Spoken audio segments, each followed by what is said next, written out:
Over the past few months, I sold 2 homes in the same Marin neighborhood that never touched the open market.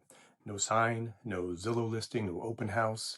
And in my professional judgment, both of them closed at about 5% or more above what they likely would have earned as ordinary listings. I'm Kyle Frazier, broker with Imagine Marin at Compass in Marin County, just north of San Francisco. And a brand new study finally explains why that keeps happening. So let me give you the context first. Both of these sales were in Marin Country Club Estates, a golf course community in South Novato. I'm a member at that club. I've sold homes there for 2 decades. So when I say 5% or more, understand what that number is. It's my estimate as a broker who sold them. It's not an audited statistic, but it fits a pattern, and that pattern is real. A large share of the closings at Marin Country Club Estates never touched the open market. In some recent quarters, approaching half the neighborhood traded privately. And here's the thing, rational sellers don't keep choosing an option that loses them money year after year. So either much of the neighborhood is making a tremendous mistake or the conventional wisdom is wrong. Because the conventional wisdom, standard economic theory, says private sales should sell for less. Fewer buyers competing means a lower price. That's a textbook theory and assumption. The problem is, for years, every study on this question was funded by someone with a rooting vested interest, so nobody could actually settle it. Then, this February, for the first time, a study arrived that nobody in the industry paid for. A finance professor at the University of Georgia analyzed more than 700,000 home sales across 20 years and isolated the ones that were negotiated privately. And what he found was the opposite of the textbook. Pocket sales didn't sell for less. They sold for about 1.7% more. And it gets better at the top end because the luxury tier, that premium quadrupled to more than 8%. Put that in Marin terms. On a $3 million property, 8% is $240,000. So suddenly, my 5% plus stopped looking like luck. It looks like a curve, and Marin's upper tier sits right on top of it. So where does this extra money actually come from? I call it the quiet premium. It comes in 2 parts. Part one is the price cut you never take. When you list on the open market, your price is public. If you have to reduce it, everyone sees it, and buyers read a price cut as blood in the water. Something must be wrong with the house. In the study, about 1 in 4 open market listings took a visible price cut. For private sales, it was under 6%. Part two is the negotiation discount you never give. On the open market, your list price can act as a ceiling, and buyers negotiate down from there.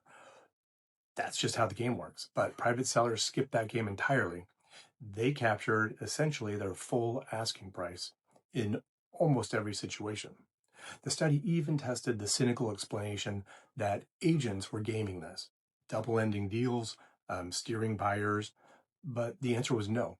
The premium was actually larger when buyers and sellers had completely separate agents, which of course makes sense.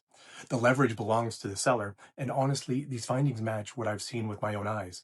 The study didn't surprise me at all. It confirmed my experience and my observations over the past 20 years selling homes here in Marin. Now, the fine print, because I'd rather lose a few viewers than oversell a study. This was done on one market, Dallas-Fort Worth, and it's a working paper, not yet peer-reviewed. My 5% plus carries fine print too. 2 sales is an observation, not a data set, but here's what makes it meaningful. It lands exactly where the study's curve says upper tier homes should land, and it matches a pattern I've watched play out here. So the real question, should you sell your home off market? Honest answer, usually no. Even the study found that most luxury sellers chose full MLS exposure, and they're right to, because unique homes benefit from the widest possible buyer pool.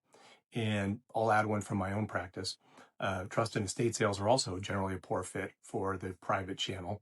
I've served as a trustee and executor myself, and a trustee needs a defensible sales price, the kind you only can get from full market exposure. The beneficiaries also deserve that proof. So who does the private channel work for? Anyone who values privacy or doesn't want random people in their home, a seller with a public profile, or someone who wants to test a price with no public record if it misses. If that's you, it deserves a serious look. Your agent's networking is everything because that's where private deals actually come from. One last thing, if you're a buyer, remember, a large share of country clubs inventory never reaches the portals. Same goes for many neighborhoods throughout Marin County. The only way into that inventory is through an agent who's inside those networks. In Marin County, those networks are the Top Agent Network, Marin Platinum Group, and Compass Exclusives.